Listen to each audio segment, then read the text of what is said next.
Those are not long events. They have this tendency of living in media more than they are actually. But those are critical events. Sometimes they heavy costs, and we lost life. More than 30 people already got killed in the last 4 or 5 months. So it is a very serious situation. But at the same time that we fight terrorists and we fight them in their places and we go and arrest them at night and we do all the necessary means and take all the right precautions, I would encourage people to continue their life, because if you don't continue the way you live, you're losing the battle while it's happening, and it makes no sense. I mean, you have to live your life. A couple of more questions regarding the current situation. Tunnels from Gaza, something that you dealt with during the last operation in 2014, and it's something that is very, very relevant currently because Hamas admits that it is building tunnels, and you hear the people in the south of Israel, in the Negev, where Greg was visiting, they are afraid, they are worried. It would be better phrased. Worried is the word, very much worried. I understand that, and definitely we saw in the movie the distance from Sderot to Gaza, it's a very short distance, and we have several kibbutzim and villages really on the border, Netiva, Sarah, Kfar Aza, Sufa, Nirim, those places are very close, Nachal Oz, Kerem Shalom. We should continue to develop our intelligence, our technology, our operational readiness, and in case war starts again, I know who will win it. Can I close my eyes and say, well, there's nothing there? No, that's not the case. There is something there, and we are very much aware of what's happening. At the same time, we should try and strengthen the limitations on Hamas from operating in Gaza. I think the level of deterrence is very high. Those were the last 2 years were the most quiet years in the southern border for many, many years, I would say for 10 years or so. I cannot guarantee that that's going to be the situation there, but after all, and it's not easy to say, we must keep and stay in proportion. And everybody around us should remember that indeed there is a certain distance from Iran to Israel, from Lebanon to Israel, from Gaza to Israel. But let me assure you one thing. It's a shorter distance the other way around. If they will try with us, we'll be there. Okay, another thing that relies as well to the people sitting here, not only because they are our family and friends, as I started with, but is ISIS, because ISIS is relevant to Australia as well, to all of the Western world. There are dozens of Australian Muslims who have left Australia, flew to Iraq and Syria, joined ISIS. There was a terror attack here in Sydney, affiliated in a way or so to ISIS in a cafe in Sydney. There were others that were stopped. That's something that bothers everything. So a couple of questions on that. A, currently they're not fighting Israel. Should we be worried of ISIS? And B, should the Western world worry about it and what it should do to counter it? Yes, we should be worried. You know, you have oy vey, it's a Jewish word. I mean, I don't think you can find oy vey in any other culture. So we'll be worried, okay. But you don't make your living out from being worried. Let's look at ISIS and understand that this is a very serious challenge that need to be exterminated totally. Doesn't matter how long it will take. That's my personal belief. It's like the Amalek in our stories, who fought only against weak piece of society. And every time ISIS stand or confronted a serious force, it always failed. It never succeeded against a serious force. So if that was the case against the Kurds, if that was the case against some Jordanian troops, even Hezbollah, it will definitely be the case with us. They understand it, they haven't tried yet. Once they'll try, they realize what will happen. So this is from the Israeli perspective. But it's a war challenge, and if you look at it, it's an idea that is being distributed to different places in the world. That's the case in Sinai, that's the case in Africa, that might be the case in different arenas. So in all areas, I would suggest to combine both containment and defensive capabilities, to go on offense, whether it's standoff, whether it's special forces, and I believe eventually there will be a massive ground forces attack to be followed by local coalitions that will have to take control of those areas. So it will take a while, and I think it's better off containing it, assaulting it with standoff operation and special forces operation until coalitions are strong enough and ready enough to follow whatever major attack will happen in the future. Because if that's not the case, that means the Australian soldiers or American soldiers or French soldiers will find themselves fighting in the deep sides of Iraq for the next 20 years or 30 years, and there should be someone else doing it in future stages. At the same time, I think we should do the right legal adaptation of how we live our life, how we encourage or how we strengthen our intelligence capabilities using technology, which is a possibility, obviously. And once again, and I always go back to it, there are people with zero values, as I reflected, values. So we should fight them, but we should keep our values, our human values, our liberal values. I think it can go hand in hand with fighting ISIS. If I have to take the risk and see who's going to win it, it's not them. You spoke of values, so I'll ask you of that. We have the current situation with the Palestinians both in Gaza and in the West Bank. One would come to you and ask, why do we, Israel, send every day 1,000 trucks to Gaza with food and concrete and everything else? Why do we let 120,000 Palestinians work in Israel when they stab us? It's their problem. They don't want peace. You hear their president, you even hear Western leaders. Why should we work so hard to achieve something that they don't want? We cannot neglect the fact that Palestinians are living side by side to us. There is a political dispute, yes. It were very, very few cases that you saw people that were allowed to be in Israel. They did those kind of things, and the other people are just infiltrated into Israel. So it means that you won't let anyone get in. It doesn't mean that people cannot get into Israel, and do stuff like that. But you ask me this, and I'll candidly tell you.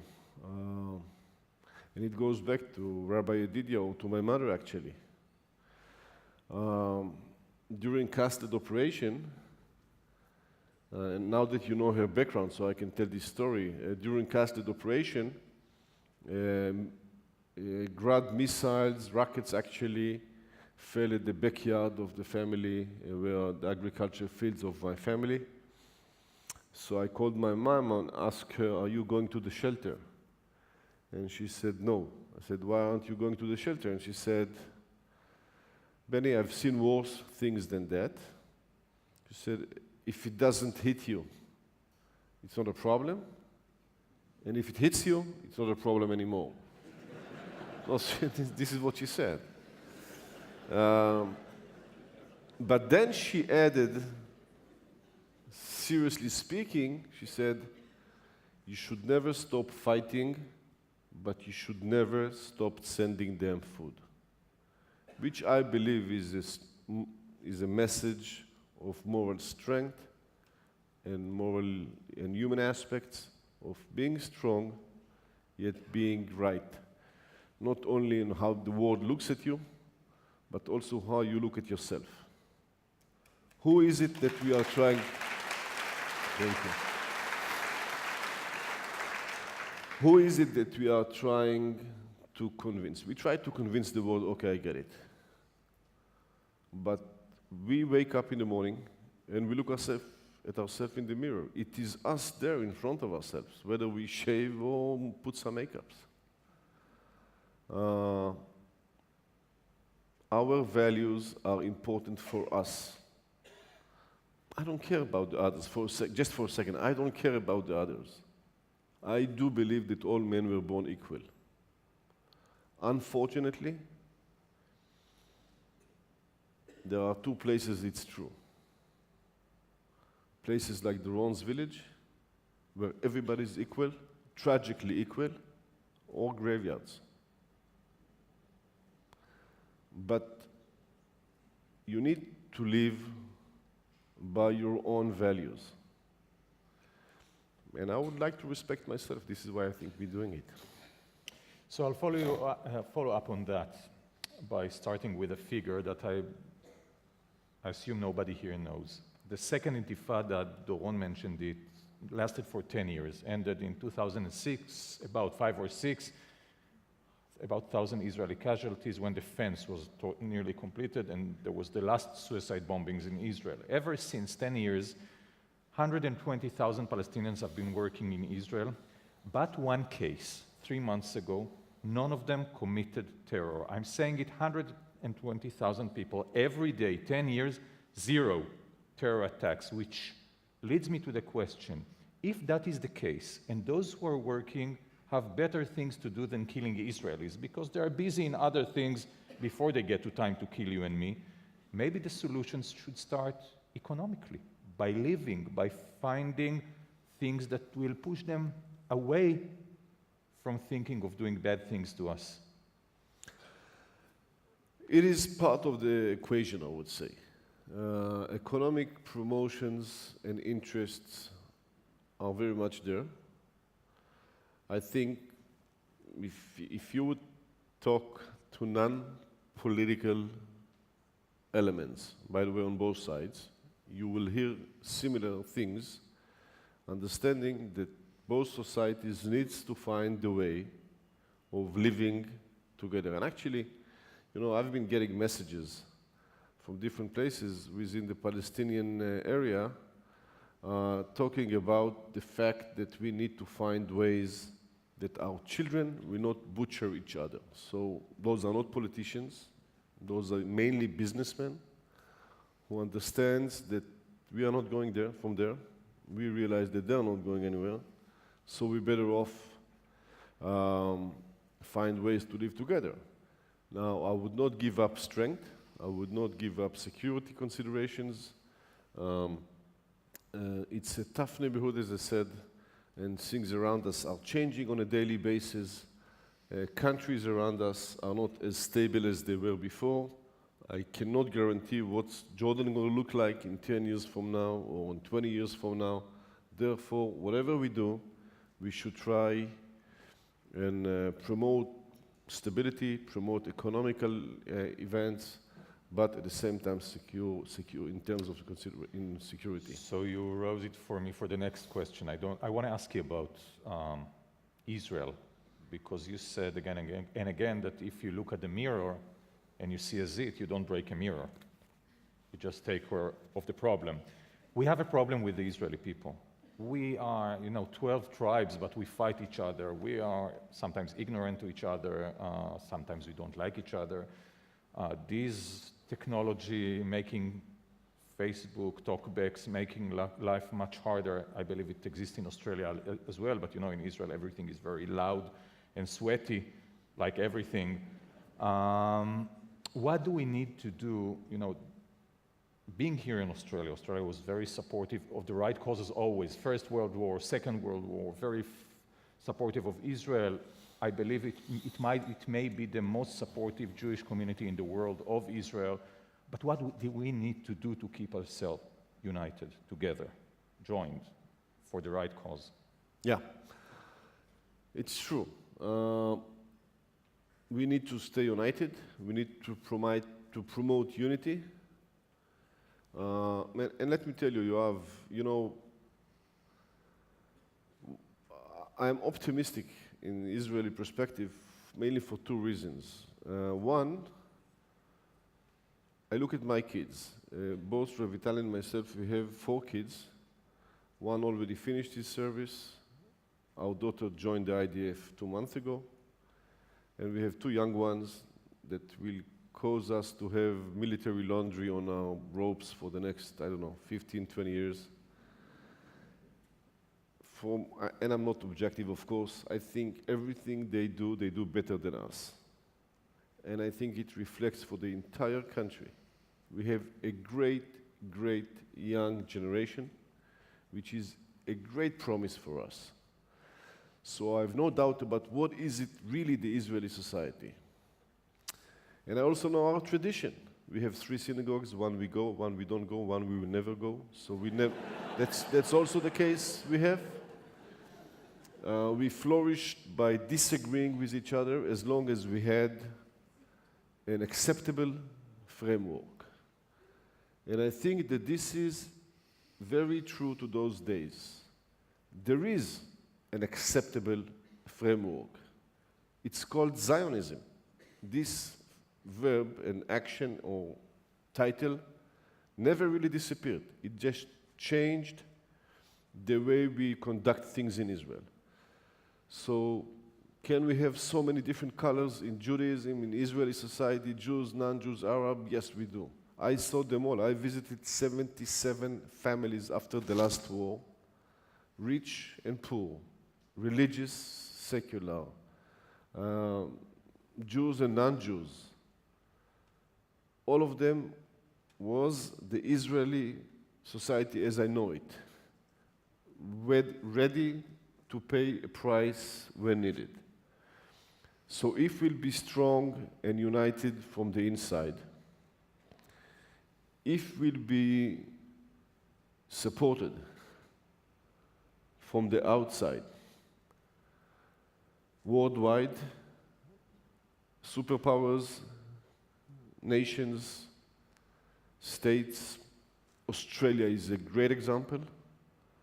We all know how friendly to Israel and how supportive to Israel Australia is. I just had a meeting today with Southwest Governor, who was the former Chief of Staff of the Australian Armed Forces, a great friend of Israel.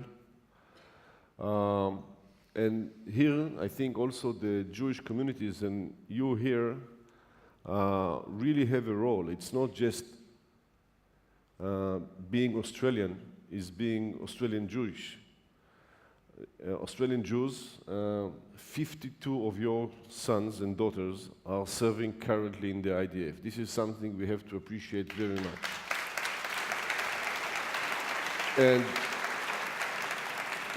And those 52 are example of practical commitment.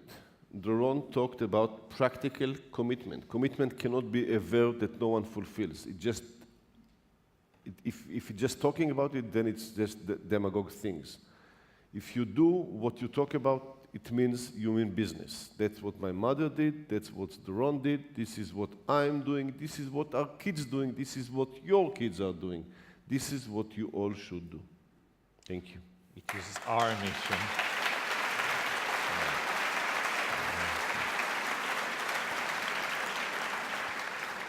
So, friends, on behalf of Benny and myself, I want to... He's going to sing, by the way. Only if you dance. On behalf of Benny and myself, I want to thank you very much for inviting us over. Have a great evening. Thank you. Thank you. תודה רבה. נוריד למטה.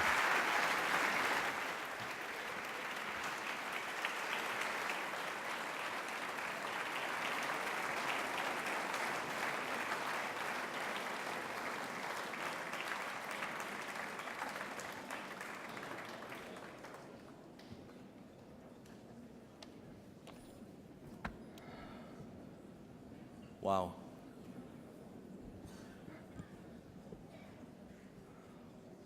What a night. Shalom and Erev Tov. As I enter into my 4th campaign, and as I come closer to the end of my shlichut, this is definitely an emotional moment for me. In addition to this very special moment, the fact that we had an honor and a privilege of having with us tonight true heroes of Israel is truly overwhelming. Those of you, the ones that actually listened, will probably remember that in the past few years, I have talked and stressed over and over again the unconditional commitment and sacrifice of people in Israel to their homeland. Well, ladies and gentlemen, there is no better example of this commitment than our guest speakers tonight.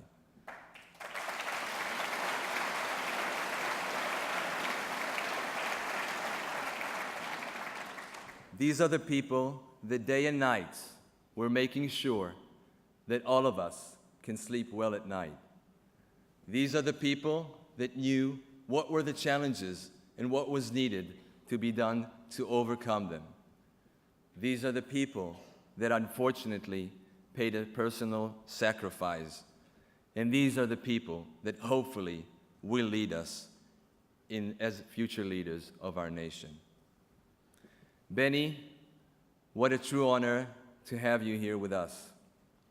On the day you were appointed to the highest position in the Israeli army, the chief of staff, you said, and I quote, "I am Benny Gantz, son of survivors of the Shoah, a son in the chain of the